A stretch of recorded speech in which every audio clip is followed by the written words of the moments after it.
গণতন্ত্র পুনরুদ্ধারে road two democracy কর্মসূচি ডেকেছিল বিএনপি। দলের প্রধান হিসেবে ওই দিন নেতৃত্ব দেওয়ার কথা ছিল বেগম খালেদা জিয়ার। সেদিন গুলশান ৭৯ নম্বর রোডের বাসা থেকে বের হন বেগম খালেদা জিয়া, কিন্তু বাড়ির সামনে বালু ভর্তি ট্রাক রেখে রাস্তাটি বন্ধ করে দেওয়া হয়। সাধারণ মানুষের চলাচলও বাধাগ্রস্ত হয়।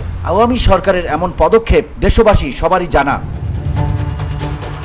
৫ আগস্ট পট পরিবর্তনের পর আবারও আলোচনায় আসে এক যুগ আগে ঘটে যাওয়া সেই ঘটনা। দেলোয়ার হোসেন জানিয়েছেন, তারা আমার কাছে ২ গাড়ি বালু এবং ২ লাখ টাকা চেয়েছিল।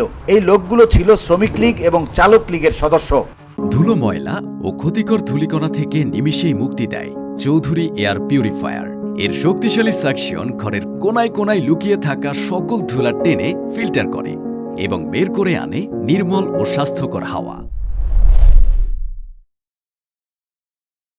দেলোয়ার হোসেন পেশায় গাড়ি চালক এবং রেন্টে কার ব্যবসায়ী। তার দাবি, বিএনপি চেয়ারপারসনের বাসার সামনে ব্যারিকেড দিতে শ্রমিক লীগ নেতারা তার কাছ থেকে বালুর ট্রাক চেয়েছিল। দেলোয়ার জানান, আমি কেন বালু দেব? তখন তারা বলল, তাহলে ২ লাখ টাকা চাঁদা দিতে হবে, নইলে আমাকে এয়ারপোর্টে থাকতে দেওয়া হবে না।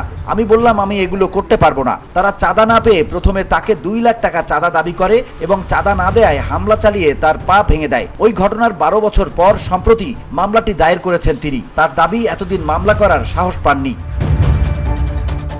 দেলোয়ার বলেন, স্বাধীনতার পর আমি কোর্টে গিয়ে মামলাটি দায়ের করেছি। ম্যাজিস্ট্রেট আমার অবস্থার কথা শুনে আমাকে মামলা করতে বলেন।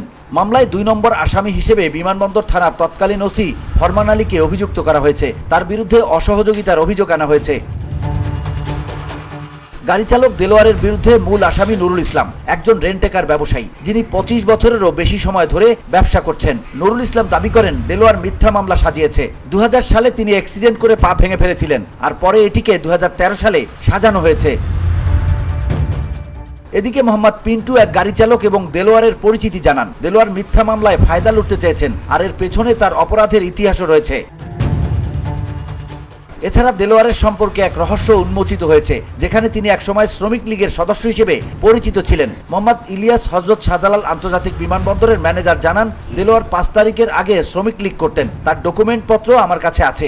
এছাড়া দেলোয়ার হোসেনের নাম ২০১০ সালে শ্রমিক লীগের কার্যনির্বাহী পরিষদের তালিকায় ছিল এবং ২০২৪ সালে একই ইউনিটের সদস্য হিসেবে তার নাম রয়েছে।